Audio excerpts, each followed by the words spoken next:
Irmãos e irmãs, no Parresia dessa semana nós estamos retomando o tema iniciado na semana passada a respeito do poder paralelo dentro da igreja.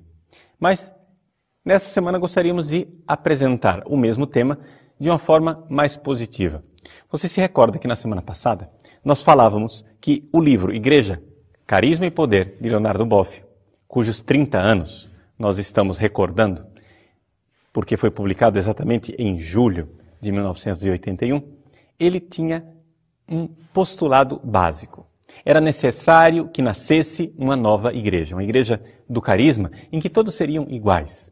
Não haveria mais hierarquia, não haveria mais duas classes dentro da igreja. Haveria somente a distribuição equitativa de poder, porque não seria mais uma igreja onde há realidades institucionais. Seria a igreja do carisma, do Espírito, que sopra onde quer.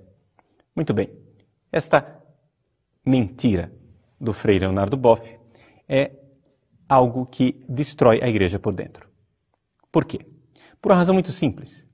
Porque você prometer isto para as pessoas é mentir descaradamente. Não é possível que uma instituição tenha um esquema de poder ausente. Ou seja, haja um Espírito Santo que sopra aonde quer e de repente o poder não é de ninguém e as pessoas automaticamente obedecem a Deus. Isso simplesmente não corresponde ao mundo real. O mundo real onde as pessoas necessitam sim de um vínculo com a palavra de Deus e com os sacramentos deixados por nosso Senhor Jesus Cristo. Vejam, Leonardo Boff, na verdade, não é muito original nas coisas que ele fala. Ele simplesmente adapta para a América Latina e para o jargão marxista aquilo que os protestantes liberais já repetem há tanto tempo na Europa.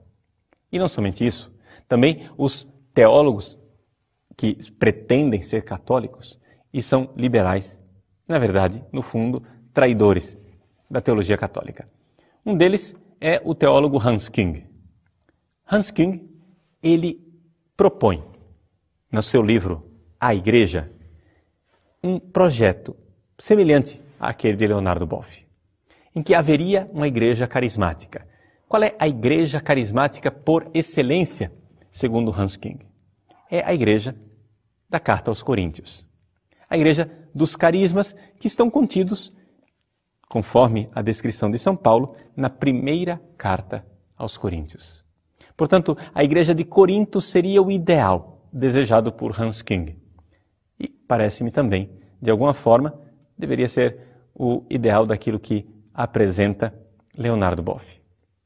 Mas se nós formos ver com verdadeira profundidade exegética e com honestidade intelectual aquilo que São Paulo e os coríntios viveram nos alvores da cristandade, o que nós encontramos é uma igreja onde a tradição e o poder já é exercido desde o início. Você veja, por exemplo, que nosso Senhor Jesus Cristo, ele, quando fez a igreja, ele separou do meio dos seus discípulos um grupo de 12 apóstolos. Quando ele fez isso, e ninguém tem dúvida de que Jesus, historicamente, constituiu um grupo de 12, ele estava criando o núcleo daquilo que seria a hierarquia da igreja. Portanto, já em Jesus, existe um projeto de que o povo de Deus, que já existia no Antigo Testamento, deveria ser reformado. E reformado como? Reformado no fundamento destes 12. Assim como o antigo povo de Israel tinha 12, os 12 filhos de Jacó, agora o novo povo de Deus também tem 12. Os 12 apóstolos de nosso Senhor. Este povo, então, o povo escatológico, o povo definitivo, o povo que o Messias veio para congregar na sua unidade, ele deve ser regido, portanto, por esses sagrados pastores. Sim, e é por isso que já no Novo Testamento nós encontramos Jesus que envia os 12 com autoridade e poder. Poder para expulsar os demônios. Poder para realizar curas. Poder para pregar a palavra de Deus em seu nome. Este poder é dado a esses missionários, a esses enviados. A palavra apóstolo quer dizer exatamente isto. Eis que eu vos envio. Nós podemos ver isso com toda clareza no discurso de envio dos apóstolos, no capítulo 10 do Evangelho de São Mateus. Mas, logo em seguida, São Mateus, no capítulo 16, deixa com toda clareza exposta a função de um destes apóstolos. Trata-se de São Pedro. E quando Jesus fala a Pedro, ele diz: tu és pedra, sobre esta pedra edificarei a minha igreja e as portas do inferno não prevalecerão. Eu te dou as chaves. Chaves de quê? Chaves de poder. De ligar na terra e será desligado no céu. Desligar na terra e será desligado no céu. As chaves de Pedro são, sim, poder dado por nosso Senhor Jesus Cristo a São Pedro. Quando Jesus envia e escolhe seus apóstolos e os envia, ele está dando poder a eles. Isso não quer dizer que os discípulos, os batizados, os fiéis leigos sejam oprimidos e depauperados, como diz Leonardo Boff. Nada disso. Eles também participam do poder na igreja, mas não se trata de um poder ministerial. Trata-se do poder batismal, do poder que cada cristão pode e deve exercer quando, com a sua vida, prega o Evangelho, testemunha na santidade e, sendo fiel à palavra de Cristo e aos seus sacramentos, vive como verdadeiro membro da igreja. Este é mais ou menos o esquema, em breves pinceladas, aquilo que é a igreja de Nosso Senhor. Isto já se encontra lá na comunidade de Corinto. Esta comunidade que é tida e havida por Hans Küng como sendo a comunidade carismática, que se oporia a um esquema mais católico de poder. Porque, para esses senhores, a forma católica de viver a igreja seria uma patologia eclesiológica, uma traição do cristianismo. Então, segundo eles pintam, a igreja de Corinto é a igreja dos carismas, não é verdade? Afinal, não é nela que São Paulo faz o discurso dos carismas? Sim, mas também é nela que São Paulo faz o discurso a respeito do corpo de Cristo. Discurso que todos os teólogos liberais fazem questão de evitar. Porque, quando se fala da igreja como corpo de Cristo, nós falamos claramente de membros que têm funções diferentes e, portanto, não somos todos iguais. Na igreja de Corinto, nós vemos que São Paulo, em primeiro lugar, exerce, sim, o poder. Se vocês forem ver de forma bastante específica, vocês verão que São Paulo, inclusive, excomunga um incestuoso. No capítulo 5 da primeira carta aos Coríntios, São Paulo lembra do escândalo que entre vocês estão acontecendo coisas que nem sequer entre pagãos acontece. Pois bem, São Paulo diz que esta pessoa, este incestuoso, deve ser retirado da igreja. Ele diz assim que entreguemos este indivíduo a Satanás para a destruição de sua índole carnal, a fim de que seu espírito seja salvo no dia do Senhor. Eis aí, na igreja carismática de Corinto, nós já vemos a instituição canônica da excomunhão. Portanto, ali também se exercia o poder. Não somente isso. O frei Leonardo Boff, no seu livro Igreja, Carisma e Poder, pretendia vender a ideia de que a Igreja Católica é uma igreja do Espírito. E que, na verdade, São João, São Paulo e os outros que escreveram os livros que estão no Novo Testamento jamais se preocuparam em dizer exatamente aquilo que Jesus quis dizer. Que na verdade eles eram grandes homens cheios da liberdade do Espírito, e diziam aquilo que lhes batia na veneta por inspiração do Espírito Santo. Ora, isto simplesmente não é verdade. Na igreja de Corinto, São Paulo, com toda clareza, expressa que ali, no início do cristianismo, nós estamos na década de 50 depois de Cristo. Ou seja, fazem somente 20 anos que Jesus subiu aos céus e enviou o Espírito Santo. Ali, na igreja de Corinto, já existe tradição. Tradição, número 1, com relação aos sacramentos. Veja, por exemplo, o que São Paulo fala no capítulo 11 da sua carta aos Coríntios, a número 1. Ele diz que o sacramento que ele recebeu, ou seja, a Eucaristia, é algo que é da tradição. Nós vemos ali, 20 anos depois da ascensão de Jesus ao céu, São Paulo já fala de tradição. Capítulo 11, versículo 23, ele diz: de fato, eu recebi do Senhor o que também vos transmiti. Vejam, é tradição. O que eu recebi, eu transmito. Na noite em que ia ser entregue, o Senhor Jesus tomou o pão e começa a descrever. Faz o relato da última ceia e da instituição da Eucaristia. Estamos aí na década de 50. Há 20 anos da subida de Jesus aos céus. E já temos tradição. Mas a tradição não é somente do sacramento. A tradição é também da palavra. Porque, se nós virarmos a página, no capítulo 15, da primeira carta de São Paulo aos Coríntios, a igreja dos carismas, da liberdade, São Paulo fala da tradição também com relação à palavra. Ele diz, com toda clareza no início do capítulo 15, que ele transmitiu aos discípulos que estão lá em Corinto aquilo que ele também recebeu. Vou ler para vocês o versículo 3. De fato, eu vos transmiti, antes de tudo, o que eu mesmo tinha recebido, a saber, que Cristo morreu pelos nossos pecados. E aí ele começa a fazer um elenco da regra de fé básica na ressurreição, no mistério pascal, na paixão, morte e ressurreição de nosso Senhor Jesus Cristo. É o testemunho escrito mais antigo que nós temos da ressurreição de Cristo. O que eu recebi, eu transmiti.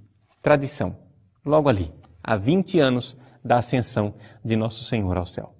Portanto, se nós hoje, 2000 anos depois, nos esforçamos para manter a mesma fé, para garantir que hoje, nas nossas paróquias, se celebre não um sacramento qualquer, inventado por alguém que, nas suas veleidades, se acha um gênio.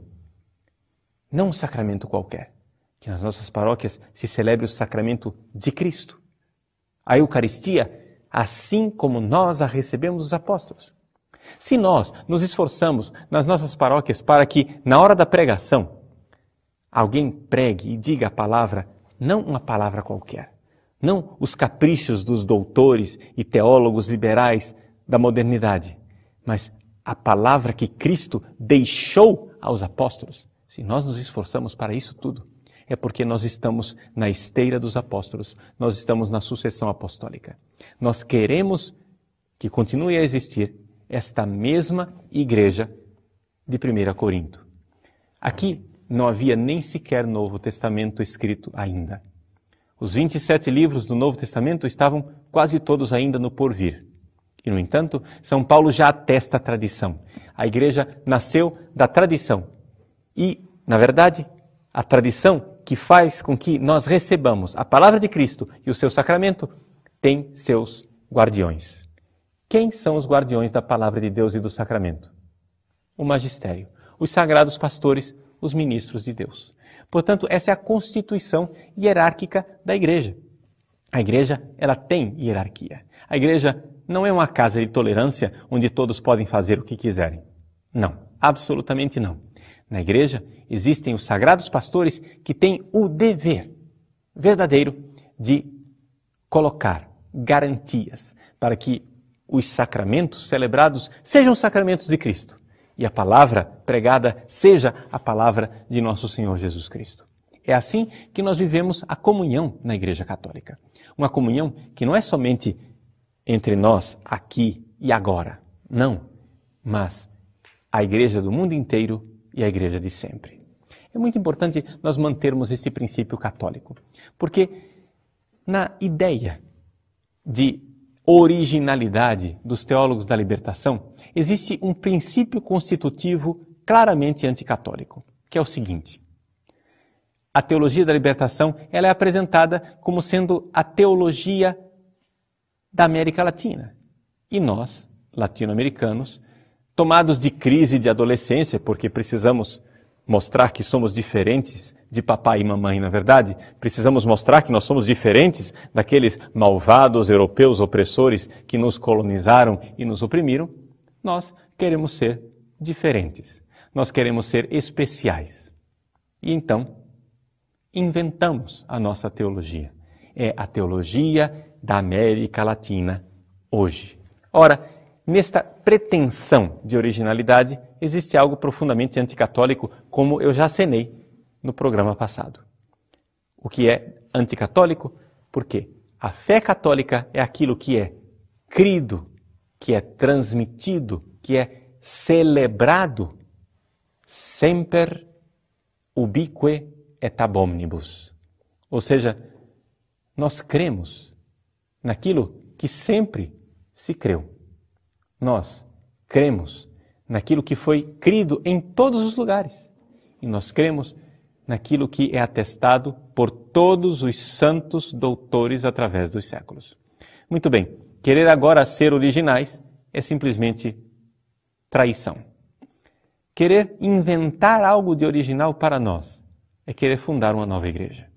Não há nada de original nisso, aliás.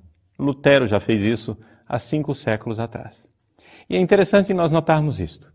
Quanto mais os adolescentes querem ser diferentes de papai e de mamãe, mais eles se tornam iguais, idênticos à massa amorfa de milhares, digo até milhões de jovens que se vestem do mesmo jeito, pensam do mesmo jeito e repetem as mesmas coisas. São tão originais que não conseguem deixar de copiar uns aos outros.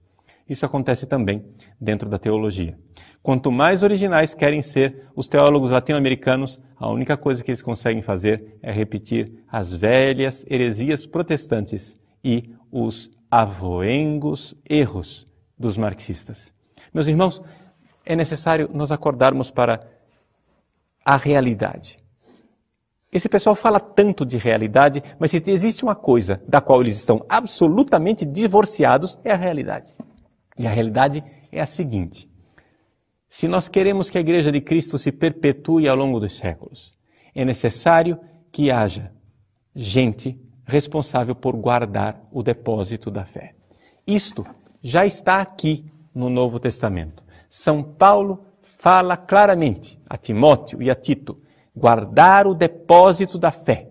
Esta é a missão de um bispo, esta é a missão de um padre. Então, como é o exercício do poder dentro da igreja? Não é um poder arbitrário. Por quê? Porque mesmo o Papa, até mesmo o Papa, que é o supremo pastor da igreja, ele que tem poder universal, direto na igreja, ele, como pastor supremo da igreja, é servo de Cristo. Nenhum Papa poderia agora inventar um dogma que não foi crido ao longo dos 2000 anos da igreja. Um Papa não é um oráculo, um Papa não é um semideus que pode agora nos dar uma nova revelação. Nada disso. A função do Papa é confirmar a fé dos irmãos. A missão do Papa não é inventar a fé dos irmãos. Você compreende isso? Nenhum Papa poderia mudar aquilo que está estabelecido ao longo dos séculos. Nenhum Papa poderia inventar aquela fé, uma fé nova, diferente daquela que foi crida ao longo dos séculos. Portanto, o Papa é o primeiro servo. Por isso ele foi chamado desde sempre, principalmente pelo Papa Gregório Magno, de servo dos servos de Deus. Aqui então nós compreendemos como é que se exerce realmente o poder dentro da igreja. O poder dentro da igreja é exercido pela submissão. Exatamente porque o Papa é o servo de todos, que ele precisa ter poder para servir as suas ovelhas. O Papa Bento XVI, na homilia de inauguração do seu pontificado, pediu de forma comovedora a todos nós que rezássemos por ele, para que ele, pastor supremo da igreja, não corresse diante do ataque do lobo. O lobo vem contra a igreja. E é por isso que é necessário exercer o poder. Por quê? Porque nós não estamos no mundo cor-de-rosa. Nós não estamos no mundo de Poliana, onde tudo é muito lindo. Nós não estamos no mundo de Alice no País das Maravilhas. Nós estamos no mundo real. E no mundo real, Satanás e os seus demônios existem. No mundo real, a luta da igreja é uma luta encaniçada contra Satanás e os seus demônios. Nossa luta não é contra a carne e contra o sangue. Nossa luta não é contra Leonardo Boff e os seus próceres da teologia da libertação. Nossa luta é contra uma mentira satânica que está utilizando esse tipo de teologia como instrumento para realizar um mal que é muito mais profundo e muito mais terrível do que talvez algum deles possa imaginar.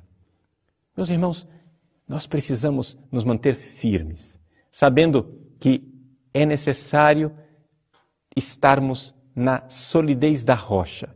A rocha que é a fé de Pedro. Não somente a fé deste Papa, a fé de todos os papas. A fé de 2000 anos da igreja.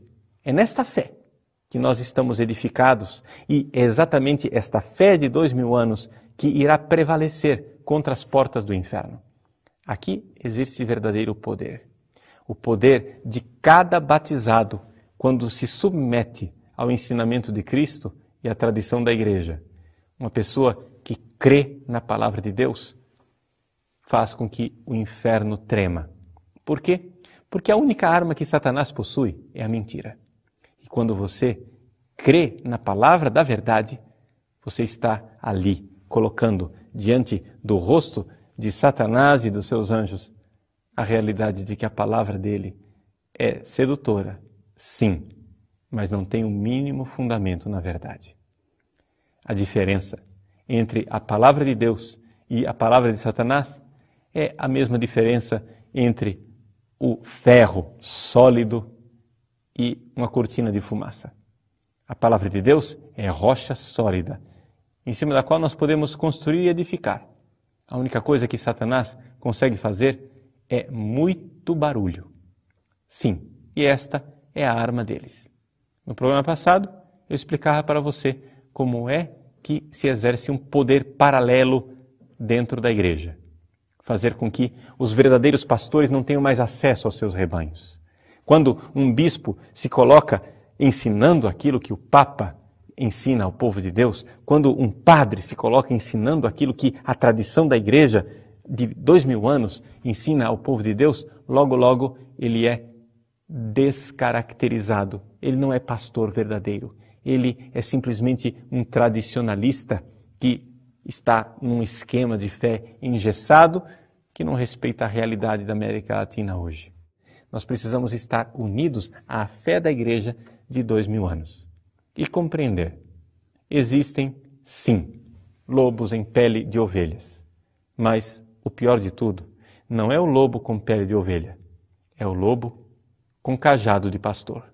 O pior de tudo é quando um bispo, um padre, que deveria cuidar das ovelhas, começa a vender lotes das ovelhas para o inimigo e fazer com que a igreja e o rebanho se disperse, seja usado, vilipendiado por todos aqueles que são inimigos da igreja. Meus irmãos, continuemos na fé da igreja. Não tenhamos medo de crer no catecismo da Igreja Católica. Ali está contida a palavra de Deus explicada para nós. Explicada de forma concreta e real na fé que atravessa os séculos. Na fé que vai até os apóstolos. Saibamos que nós precisamos estar muito unidos à palavra de Deus. Algumas pessoas acham que nós precisamos defender a palavra de Deus. Mas a palavra de Deus não precisa ser defendida. A palavra de Deus é um leão, meu irmão. A palavra de Deus é um leão que só precisa ser solto. Ele faz o resto do serviço. Você entenda isto. Defender a fé e a palavra de Deus é simplesmente soltá-la. Se nós soltarmos a palavra de Deus, se nós despertarmos na multidão de católicos que nós temos aqui no Brasil, a consciência de que a nossa fé de 2000 anos ainda vive, é verdadeira e ainda vale, se nós despertarmos isto nos católicos, nós teremos a palavra de Deus como leão que ruge no nosso país. Não tenhamos medo. Não tenhamos medo de nos unir aos nossos bispos que estão unidos aos bispos e, consequentemente, aos apóstolos ao longo dos séculos. Não tenhamos medo de nos unir ao Papa, que está unido aos outros papas e, consequentemente, a São Pedro ao longo dos séculos. Não tenhamos medo de ter, ainda hoje, a mesma fé, a fé de Pedro, aquela fé que é rocha firme, na certeza de que as portas do inferno não prevalecerão.